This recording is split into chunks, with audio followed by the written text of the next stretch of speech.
ഇനി ഇവിടെ എത്തിച്ചേർന്ന പത്രക്കാർക്ക് എന്തെങ്കിലും ചോദ്യം ചോദിക്കില്ല കേട്ടോ. നല്ല ചോദ്യങ്ങൾ അങ്ങനെ ചോദ്യം പ്രതീക്ഷിക്കാറുണ്ടോ? എന്തെങ്കിലും ഉണ്ടായിരുന്നാൽ ചോദിക്കാൻ ഇല്ല. അതെ. അപ്പോൾ വരുന്നില്ല.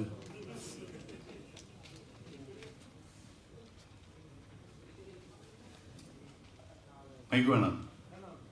അതെ.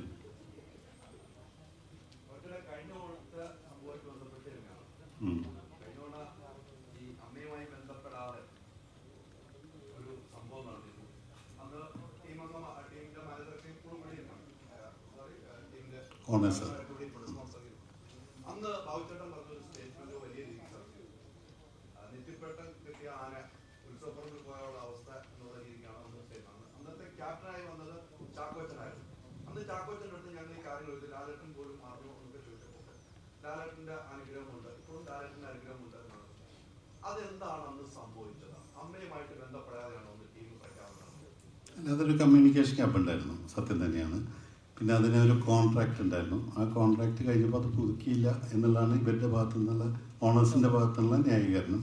പക്ഷേ നമ്മൾ അമ്മയെ എന്ന പ്രസ്ഥാനത്തിനെ പ്രോപ്പറായിട്ടൊരു കമ്മ്യൂണിക്കേഷൻ വരാതെ അതെടുത്ത് ചാടിയപ്പോൾ ഒരുപാട് തെറ്റിദ്ധാരണകൾ വന്നു.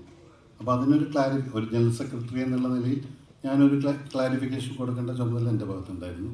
അതുകൊണ്ട് അതിനൊരു ക്ലാരിഫിക്കേഷൻ കൊടുത്തു. ഇപ്പോൾ പിന്നെ ചില വീട്ടിലൊക്കെ നമ്മൾ മക്കളൊക്കെ അടിച്ച് പിരിഞ്ഞ് പോവും. പിന്നെ കുറച്ച് കഴിയുമ്പോൾ അച്ഛനമ്മയും വിളിക്കുമ്പോൾ തിരിച്ചു വരും.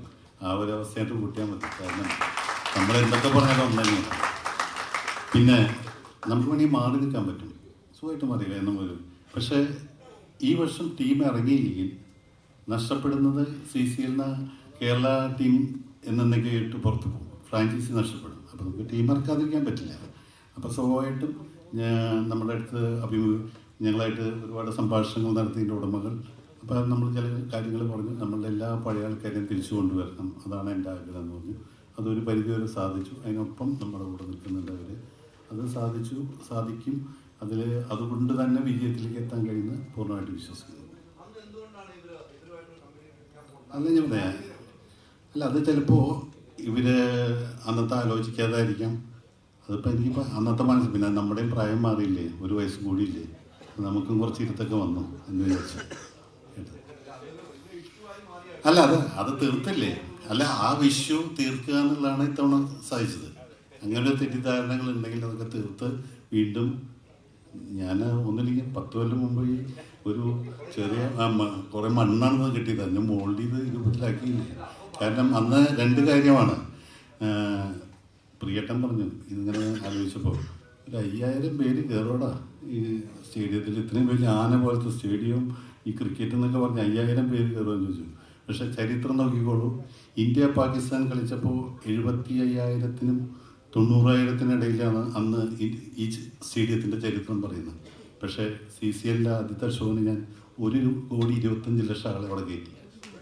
അല്ല, 1,25,000 ആളുകളെ ഞാൻ അവിടെ കയറ്റി. അതിലെപ്പല്ലല്ലോ അന്നുണ്ടാക്കിയ ഇന്നും CCLൻ്റെ ഫുട്ടേജ് എന്ന് പറയുന്നത് അന്നത്തെ ഷോ തന്നെയാണ്. അതൊരു ഷോ തന്നെയായിരുന്നു. ക്രിക്കറ്റെന്ന് ഞാൻ പറഞ്ഞില്ല, ഒരു ഷോ തന്നെയായിരുന്നു.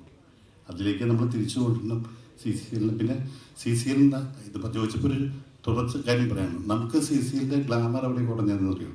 കൊച്ചിയിൽ സ്റ്റേഡിയം കിട്ടാണ്ടായപ്പോഴാണ്. കേരളത്തിൻ്റെ കളി നമ്മൾ ഹൈദരാബാദിലാണ് കളിച്ചിരുന്നത്. അങ്ങനെ വന്നപ്പോൾ എന്തുണ്ടായി, സ്പോൺസേഴ്സ് ഇല്ലാണ്ടായി. കാരണം കേരളത്തിൽ പരസ്യം ചെയ്യേണ്ട തന്നെ ഹൈദരാബാദിൽ കൊണ്ട് കളിച്ചു കഴിഞ്ഞാൽ എന്താ കാര്യം. അപ്പോൾ കൊച്ചിയിൽ സ്റ്റേഡിയം എന്ന് നഷ്ടപ്പെട്ടു. അന്ന് മുതലാണ് കേരളത്തിൽ CCLൻ്റെ താഴോട്ട് പോയത്, ഇമ്പോർട്ടൻസ് കുറഞ്ഞത്. ഇപ്പോൾ നമ്മൾ ട്രിവാൻഡ്രത്ത് നടത്തുമ്പോൾ തന്നെ ഒരുപാട് പരിമിതികളുണ്ട്. കാരണം ഞാൻ ഇന്നും വിശ്വസിക്കുന്നു, കൊച്ചിയുടെ സ്റ്റേഡിയം തിരിച്ചു കിട്ടുകയാണെങ്കിൽ CCL പഴയ ഗ്ലാമറിലേക്ക് ഞാൻ കൊണ്ടുവരാം, എനിക്ക് ഉറപ്പുണ്ട്.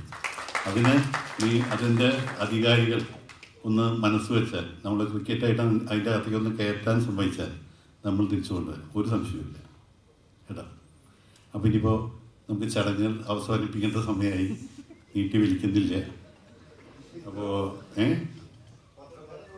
അല്ല ആർക്കും ചോദിച്ചില്ല, എല്ലാം ഇതല്ലേ ചോദിക്കുന്നത്. അതല്ല ഞാൻ പറഞ്ഞ 1 കൊല്ലം പ്രായം കൂടി, അപ്പം അത് ഇരുത്തം വന്നു അങ്ങനെ വിചാരിച്ചാൽ മതി. അല്ല നിങ്ങളൊക്കെ ഇപ്പം നമ്മൾ തമ്മിൽ എത്ര ശത്രുക്കളായിരുന്നു? എന്നെ പറ്റി ഏറ്റവും കൂടുതൽ മോശം ന്യൂസുകളിട്ടായിരുന്നു. പിന്നെ എൻ്റെ ഏറ്റവും നല്ല സുഹൃത്തുണ്ട് പൈതലാലി. അത്രയേ ഉള്ളൂ. ഇതൊക്കെ നമ്മൾ കുറച്ച് സമയം കൊണ്ട് മറന്നു. പിണക്കങ്ങളൊന്നും ശാശ്വതമല്ല. പ്രത്യേകിച്ച് സിനിമയിൽ ഒരു ശത്രുക്കളും ഒരിക്കലും ഇല്ലേ. അപ്പം ചില കാര്യങ്ങൾ അല്ലേ അഭിപ്രായ വ്യത്യാസങ്ങൾ വരും, നമ്മൾ പ്രകടിപ്പിക്കും. അത് കഴിയുമ്പോൾ അത് മാറും, കെട്ടിപ്പിടിക്കും, ഒക്കെ തീരും. ചാക്കോച്ചൻ്റെ പൈതന്നെ എല്ലാവരും ഒന്നാമത്തെ മറ്റ് ഭാഷകളിൽ നിന്ന് കേരളത്തിന് വ്യത്യാസം ഉണ്ടാകുന്നത് ഒരുപാട് പടങ്ങൾ ഷൂട്ടിങ് നടക്കുന്നുണ്ട്. ഇപ്പോൾ കേരളത്തിൽ എൻ്റെ അറിവനുസരിച്ച് ഒരു 15ഓളം പടങ്ങൾ ഷൂട്ടിങ് നടക്കുന്നുണ്ട്. ഇതിൽ തന്നെ ഇന്നേക്ക് ഓരോ ദിവസത്തേക്ക് വന്ന ആൾക്കാരുണ്ട്. നാളെ രാവിലെ ഓർഡറാണ് ഷൂട്ടിങ്ങിന്. ഇന്നലെ ഷൂട്ടിങ് കഴിഞ്ഞ് എത്തിയവരുണ്ട് ഇന്നലെ രാത്രി. അപ്പം മറ്റ് ലാംഗ്വേജിലെ പോലെയല്ല, നമ്മുടെ അവിടെ ഒരുപാട് പടങ്ങൾ നടക്കുന്നുണ്ട്. അതുകൊണ്ട് ഇപ്പോൾ ഞാൻ പറയും, ഞാൻ ഇപ്പോഴും വിശ്വസിക്കുന്നത് കേരളത്തിലെ ഏറ്റവും നല്ല സിനിമാക്കാരിൽ ഏറ്റവും നന്നായിട്ട് കളിക്കുന്നത് പൃഥ്വിരാജാണ്. ഒരു സംശയമില്ല. രാജുവാണ് ഏറ്റവും നന്നായിട്ട് കളിക്കുന്ന ഒരു ക്രിക്കറ്റർ. പക്ഷെ രാജുവിന് ഇന്നുവരെ സ്റ്റേഡിയത്തിൽ ഇറങ്ങി കഴിഞ്ഞാൽ രാജുവിന് സ്ഥിരം ഷൂട്ടിങ്ങും കാര്യങ്ങളും ഇപ്പോൾ ഡയറക്ഷനും കൂടിയാണ്. അപ്പോൾ രാജുവിന് സമയമില്ല. അപ്പോൾ ഇതൊക്കെ സത്യമാണ്. കളിക്കാൻ അറിയുന്നവർ ഇനിയുണ്ട്. പക്ഷെ നമ്മുടെ ഒരു മലയാള സിനിമയുടെ സാഹചര്യം അനുസരിച്ച് ഞാൻ പിന്നെ ഒരു ഭാരവാഹി കൂടിയാണ്. ഈ ഇവിടുന്ന് ഒരാളെ പിടിച്ചുകൊണ്ട് അവരെ കൂടി എൻ്റെ നെഞ്ചത്ത് കയറും.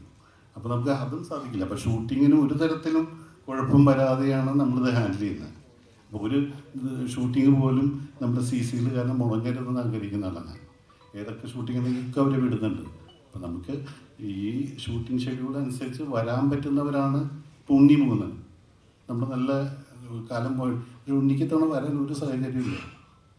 അപ്പം അങ്ങനെയാണ് നമ്മുടെ സ്ഥിതി. നമ്മൾ ചാക്കോച്ചൻ ഇടുക്കിയിലാണ് നടക്കുന്ന പണം. പിന്നെ ചാക്കോച്ചൻ അല്ല ഹെൽത്തി ഒരു ഇഷ്യൂ ഉണ്ട്, ഷോൾഡർ പോയിരിക്കുകയാണ്. അപ്പോൾ വന്നാലും കളിക്കാൻ പറ്റില്ല. അപ്പോൾ ചാക്കോച്ചൻ പറഞ്ഞ് സ്റ്റേഡിയത്തിൻ്റെ പുറത്തുനിന്ന് തെറിയിക്കേണ്ട കാര്യമില്ലല്ലോ. അതുകൊണ്ടാണ് ചാക്കോച്ചൻ വരാത്തത്. കാരണം കഴിഞ്ഞ തവണയും തന്നെ ചാക്കോച്ചന് ഇറങ്ങാൻ പറ്റിയില്ല സ്റ്റേഡിയത്തിൽ അല്ലേ. അപ്പോൾ ചാക്കോച്ചൻ്റെ അടുത്ത് ഞാൻ കണ്ടിരുന്നു, സംസാരിച്ചിരുന്നു.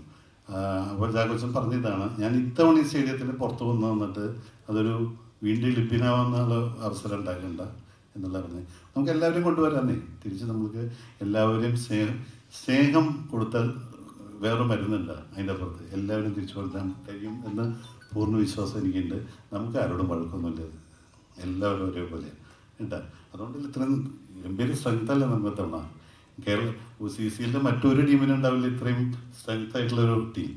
പക്ഷെ നമുക്ക് ഇന്നത്തെ നമ്മുടെ കോച്ചും എല്ലാവരും പറഞ്ഞ പോലെ ഈ 16 പേരെ തിരഞ്ഞെടുക്കുമ്പോൾ ഇവരൊക്കെ ശത്രുക്കളായി മാറിയിരുന്നില്ല. കാരണം തീർച്ചയായിട്ടും നമ്മൾ ഇന്ന് തീരുമാനിച്ച ആ 16 പേര് കഴിഞ്ഞാൽ അടുത്ത മാച്ചിന് മാക്സിമം ആൾക്കാരെ കളിപ്പിക്കുക എന്നുള്ളതാണ്.